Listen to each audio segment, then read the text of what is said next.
Krepšinio klubo svečias. Olimpinio krepšinio įspūdžiai po pirmojo etapo iš Aksominio Lietuvos pajūrio. Kas lėmė tai, kad taip sunkiai kovojame prieš Afrikos komandą? Galimas atvejis gal truputėlį atsipalaidavo po tos didelės gražios pergalės. Ne pergalės, bet gražaus žaidimo, ar ne, prieš amerikiečius. O antra vertus tai buvo nemažai daroma klaidų ir kamuolių gal atkovoti nelabai pavyko. Nors šiaip tai aplamai visos olimpiados metu tai mūsų žaidimas krepšininkų yra toks ne pats žaviausias. Manyčiau, kad jie tikrai gali geriau, galbūt kažkas tai yra nesustyguota. Galbūt jie nesusižaidė gerai tarpusavį, gal kažkokie tai strateginiai dalykai. Puikiausia jiems sekasi, kada jie dirba kaip komanda, išvien. Nepanikuodami ir stengdamiesi vienas kitą matyti, perduoti reikiamoj situacijai naudingai ir tada vienas kitą kažkaip palaiko ir sekasi visai neblogai. Bet pasimeta, jeigu kažkam tai sekasi, atskiriems žaidėjams sekasi prasčiau. Ir vis dėlto tos klaidos tas dalykas, kurį reikia išimti iš mūsų žaidimo. Ar tai lemia psichologija, ar būt žaidimo trūkumas kartu? Aš manau, kad esam tikrai krepšinio šalis, bet vis tik tai ilgimės tų auksinių laikų, kaip žaisdavo ir Chomičius, ir Sabonis, ir Kurtinaitis, ir Jovaiša. Tai buvo patys nuostabiausi krepšininkai ir ko gero reikėtų su jais daugiau bendrauti, konsultuotis, kaip jie išgyvendavo ir kaip jie ten visas tas pergalės laimėdavo. Šiaip manau, kad tikrai vyrai yra pakankamai stiprus, bet vis tik tai kažko tai trūksta. Gal tiesiog užsidegimo, susižaidimo tarpusavyje, nes iš tikrųjų prieš olimpiadą netiek daug laiko turi tarpusavį susižaisti, nes kiekviena žaidžia skirtingose klubuose. Daug kas mano, kad ši rinktinė yra daug gerų žaidėjų kartu, bet mums trūksta daug žvaigždžių. Bent vienos žvaigždės, kuri būtų aiški žvaigždė, kuri šviestų, kuri vestų į priekį rinktinę. Jūsų nuomonė, kas yra geriau, ar turėti aiškų lyderį, ar turėti daug kaip šių metų rinktinė? Turbūt šių metų rinktinė ir rodo, tada reikia to ryškaus lyderio, kuris vestų. O šiaip tai ko gero vis tik tai, mano nuomonė, tai ko gero labai gerai žaidėjo reikia, kuris sugebėtų užvesti. Nežinau, Jasikevičiui kažkaip visai sėkmingai sekdavosi visą tai daryti, o dabar tiesiog net nežinau, kodėl dabar taip yra. Gal Jasikevičius nelabai savim jau pasitikė, gal jisai galvoja, kad yra jaunesnių ir už jį geresnių, bet aš manau, kad jam turėtų visai gerai sektis ir toliau, tegul jisai taip negalvoja. Mes laimėjome tik prieš Afrikos komandas. Ar mes galime laimėti prieš Rusijos rinktinę? Nes ši laimėjo ir prieš Ispanus ir taip toliau. Labai norisi tikėti, kad galime. Kaip rodo mūsų olimpiečių dalyvių žaidimas, ar ne, tai kai susikaupiam, tai galim laimėti ir prieš labai stiprias komandas. Bet kokiu atveju vis tiek visada mes ją palaikysim. Kaip jau seksis taip, bet norisi tikėti, kad tikrai vyrai yra šaunus, stiprus ir viskas bus šaunu. Kai mūsų rinktinė pralaimė, tai visi nuo jos nusisuka ir sako, kad jie pralaimėjo, o kaip laimėm, sakom, kad mes laimėjom. Tai čia žinot, mūsų gal lietuvių toksai bruožas, nors gal ir daugeliui visiems čia norisi visada, kad laimėtų.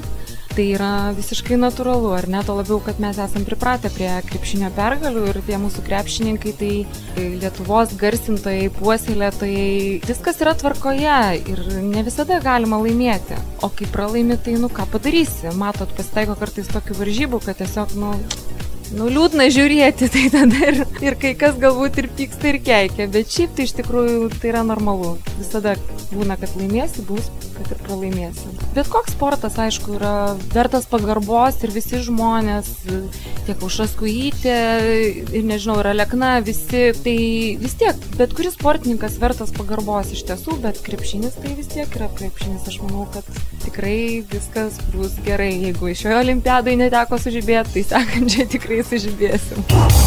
Krepšinio klubo svečias. Pergalė prieš Afrikos čempionus. Tas rungtynes norisi užmiršti, ar reikia iš jų pasimokyti kažko? Be abejo, reikia pasimokyti. Kaip manai, kas lėmė, kad vis dėlto lietuviai susikaupė ir iškovo pergalę? Man atrodo, šventės likučiai šiek tiek išsiblaivė. Ta šventė buvo po rungtynių su Amerika, manai? Aš manyčiau taip, nes tai buvo psichologinė pergalė, kaip ir pareiškė Nalivaika, ar ne? Galbūt lietuviai per daug pasitikėjo savim jau prieš tai. Galvojo, kad nugalės Tunisą, bet pergalė prieš amerikiečius išblaškė juos. Aš manyčiau, kad per ilgai laikė Valančiūną aikštutėje ir galbūt galėjo tikrai jisai būti žymiai anksčiau išleisti. Ir pagalais, kur buvo Pocis visas žaidynės, ką? Jis tikrai buvo per mažai šiose rungtynėse. Laukia Rusija, tikrai rimtas varžovas, rimtas treneris, rimtas žaidėjai. Kiek mes turime šansų ten ir kas geriau, ar rusai, ar ispanai? Kol kas rusai dar nėra pralaimėję nei vienų varžybų, tai manau yra labai rimtas varžovas. Aš nežinau, ar galima palyginti ispanus, kurie šiaip laikomi čempionais Europos, ja? Aš neįsivaizduoju, kurie būtų geriau. Įsivaizduoju, kad mes galėtume su tokiu žaidimu laimėti prieš Rusiją. Jokių būdų ne. Bet jeigu mūsų rinktinė nebešvęs tiek daug. Klaidos. Kas jas lemia? Klaidas lemia galbūt žaidėjų nepasiruošimas, galbūt per daug didelis pasitikėjimas savim ir nesusižaidimas tarpusavį, nes jie atrodo kartais mąsto visiškai absoliučiai skirtingai. Aš esu ir noriu, kad visa Lietuva būtų su rinktinė, tik su ją ir ne vien tik rinktinė, su visais sportininkais, kurie laimi ir pralaimi, bet tai esam mes, ne tik kai laimime, esam mes, bet ir kai pralaimim. Ką tau reiškia krepšinis? Palaimo akim kartais, kai žiūri, nesvarbu ar laimi ar pralaimi, bet tiesiog tas pats stebėjimas, tas pats laukimas, palaikymas, tai taip, kartu. Tai yra vienijantis žaidimas, labai vienijantis visus Lietuvos žmonės.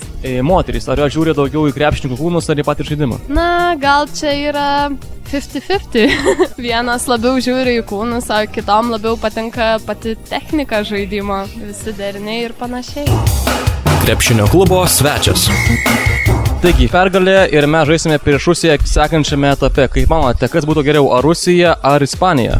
Rusija, aišku. Ko, juk mes 2 kartus prieš juos jau pralaimėjome. Bet mes pralaimėjome dažniausiai draugiškas rungtynės, o ne atkrintamasias. Dažniausiai prieš Ispaniją, jeigu pakliūtume atkrintamasias, tai tada pralaimėtume, nes jie turi daugiau patirties tame. Galbūt trūko tos tikros pergalės prieš rimtą varžovą, ar ne? Tačiau būtų rimtesnė pergalė tikrai, nes kiek mes dabar žaidėm, tai mes labai klydo į žaidėjų ir buvo daug klaidų. Kas jas lemia, nes labai daug klaidų. Buvo labai perdavimai tokie, neapgalvotin, tiesiog perdodavo kamuolį ir atimdavo tiesiog. Matydavo, kad jau perdas ir atimdavo. Prieš Makedoniją pralaimėjom, tai galvom keisim trenerį, bet nekeitim.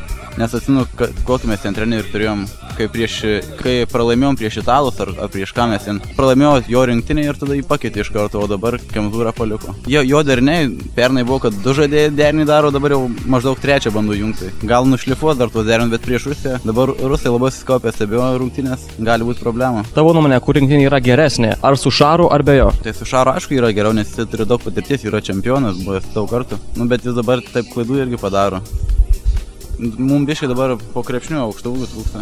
Labai jo toko reikia. Kavaliauskas iš tikrųjų dabar gerai pasirodo, o Valančiūnas tai jam trūksta patirties, daro klaidų biškai, įsibauduoja labai greitai. Su Kleita tai, šiaip jisai gal ir gerai žaidžia, tiesiog jam priešininkų komandos tikriausiai jau namų darbus padariusios ir skiria daugiau dėmesio, gina jį smarkiau ir gerai pasirodo, manyčiau, dar visai.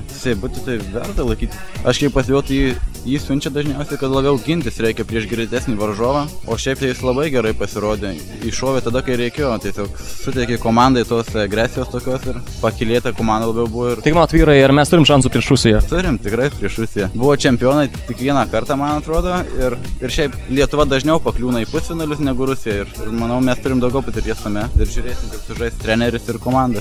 Tai laimės turbūt. Kas yra geriau, ar žaisti kaip komandai iš vieną, ar žaisti su lyderiu, kuris pelno 30 taškų komandai? Man atrodo, labiau reikėtų trenerių stebėti, kuris žaidėjas iššauna tuo momentu ir per jį žaisti, o nes būna kartais, kad ir lyderiai suklumpa ir jiems būna sunkiau. Aišku, komandiškas žaidimas geriau, bet jeigu matys treneris, kad kuriems žaidėjų krenta ir tiesiog jiems duoti žaisti daugiau. JAV tenais surinktos, aišku, žvaigždės iš visos Amerikos, bet jie pripratę žaisti vienas prieš vieną, o mes naudojam grinai gynybą tokią zoninę ir jie nėra prie to pripratę. Perbėga prie kito žaidėjo ir tiesiog būna uždengti visą laiką. Ir šiaip lietuvių susikaupimas buvo labai stiprus, nes stipri komanda ir jie tiesiog kovojo.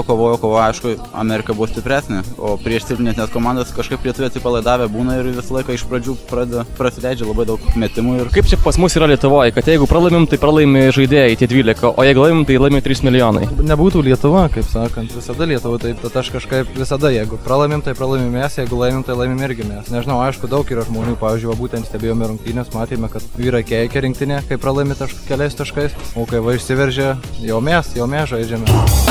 Krepšinio klubo svečias.